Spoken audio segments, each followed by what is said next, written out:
రోజు ఎక్కడో మన రామారావు గారు మళ్ళా అక్కస్సుతోటి ఓర్వలేని బుద్ధితోటి మళ్ళా రేవంత్ రెడ్డి గారి గురించి మళ్ళా కామెంట్ చేయడం స్టార్ట్ చేసి నేను ఒకటే చెప్తున్నా. రామారావు గారు ప్రజలు మ్యాండేట్ ఇచ్చిండ్రు. ప్రజాస్వామ్యంలో రేవంత్ రెడ్డి గారిని ప్రజలు ఎన్నుకున్న కాంగ్రెస్ ప్రభుత్వం.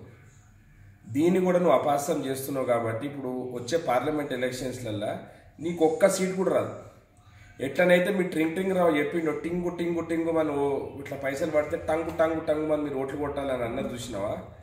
అదేవిధంగా ఇప్పుడు మీరు రేవంత్ రెడ్డి గారిని ఎన్ని మాటలు అంటే అన్ని ఓట్ల రూపంలో మాకు పడతాయి.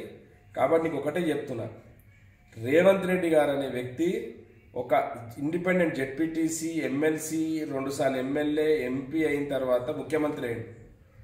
నీకు మీ నాయన పోస్టల్ స్టాంప్ లేకపోతే నీ అడ్రస్ ఎక్కడనో ఎవరికి తెలియదు రాష్ట్రంలో. నువ్వు ఏడ చదివినవో, ఏడ పని చేసినవో, అమెరికాలో పోయి ఏం చేసినవో, ఈడికి వచ్చి మీ నాయన పేరు మీద మీ నాయన ముఖ్యమంత్రి అయితే నువ్వు మంత్రి అయినవు. కాంగ్రెస్ పార్టీ గురించి నువ్వు మాట్లాడుతున్నావు. మీ పార్టీలో మీ నాయన తర్వాత నీ తర్వాత నీ కొడుకే కానీ మీ పార్టీలో ఒక దళితునికి కానీ ఒక బీసీకి కానీ పార్టీ అధ్యక్ష పదవి ఇవ్వగలుగుతారని చెప్పి నేను అడుగుతున్నా. మీరు ముఖ్యమంత్రి ఒక దళితుని ముఖ్యమంత్రి చేస్తాను మీ నాయన పెద్ద పెద్ద డొల్ల అదేంటి నువ్వు అన్నా చూసిన బుడేఖాన్ మాటలు మాట్లాడతానని చెప్పి బుడేఖాన్ మాటలు కాదు, పిట్టల ద్వారా మాటలు మాట్లాడండి మీ నాయన.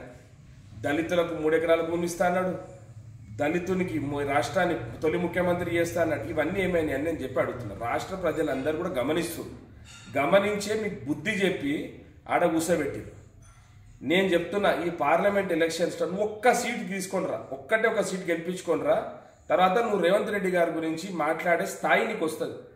అసలు నీ స్థాయి రేవంత్ రెడ్డి రాలిన ఎంటికతో సమానం.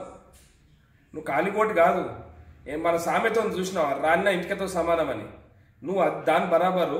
కాబట్టి ఒకటేసారి చెప్తున్నా, పిచ్చి పిచ్చి మాటలు ఇంకొకసారి మాట్లాడితే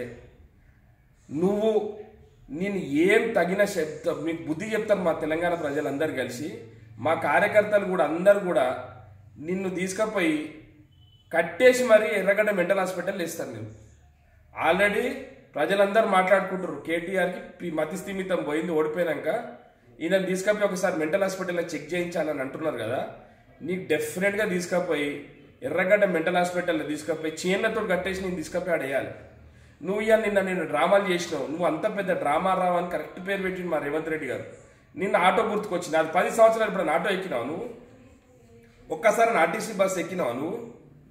ఇవాళ నీకు ఆటో గుర్తుకొస్తుంది, ఆర్టీసీ బస్సు గుర్తుకొస్తుందా? అంటే ఇన్ని రోజుల నుంచి మీరు ప్రజలను మర్చిపోయి ఎట్లా పైసలు దొబ్బాలి, ఏ ఆస్తులతో కమిషన్లు తీసుకోవాలి, ఏ శాండ్ మాఫియా కొట్టేయాలి, గివ్విట్ మీద తప్పించి ఇంకొకటి ఎప్పుడైనా ధ్యాస ఉండేనా మీకు? రేవంత్ రెడ్డి గారు మంచి పనులు చేస్తుంటే ఓర్వలేని గుణంతో ఇష్టం వచ్చినట్టు మాటలు మాట్లాడుతున్నావు. మీ ఎమ్మెల్యేలు అందరు కలిసి లైన్లు కడుతున్నారు రేవంత్ రెడ్డి గారి దగ్గర. ఒక్కొక్కరు ఒక్కొక్క సంగతి చెప్తున్నారు. నీ డ్రామా, నీవు పెద్ద పెద్ద డ్రామా ఆర్టిస్టు, నీ పేరు డ్రామారావు అని కరెక్ట్ పేరు చెప్పినావు సార్. మేము అందరం కూడా హ్యాపీ ఉంటే లోపటి నుంచి. కాకపోతే వాళ్ళ ఒక డిక్టేటర్ పాలనలో మేము ఏం మాట్లాడలేని పరిస్థితి ఉండే కాబట్టి మాకు ఇప్పుడు స్వేచ్ఛ వచ్చినట్టు అయిపోయింది. అందుకే మేము వచ్చి మీ దగ్గరకు వస్తున్నాం. మీరు దయచేసి మమ్మల్ని అందరినీ కూడా నీ చెంతన తీసుకోమని చెప్పి మీ ఎమ్మెల్యేలు అందరూ కూడా రిక్వెస్ట్ చేస్తుంటే వాళ్ళని చూస్తే పాపం అనిపిస్తుంది. నువ్వు, మీ అయ్య, మీ బావ, మీ చెల్లె, మీ సంతోషరావు ఎన్ని పాపాలు చేయాలో అన్ని పాపాలు చేసిరట. ఈ పాపాలకు శాస్తి ఇప్పుడు దేవుడు చూపిస్తున్నాడు. రానున్న రోజుల్లో తగిన బుద్ధి కూడా చెప్పబోతారు తెలంగాణ ప్రజలని కూడా చెప్తున్నాడు.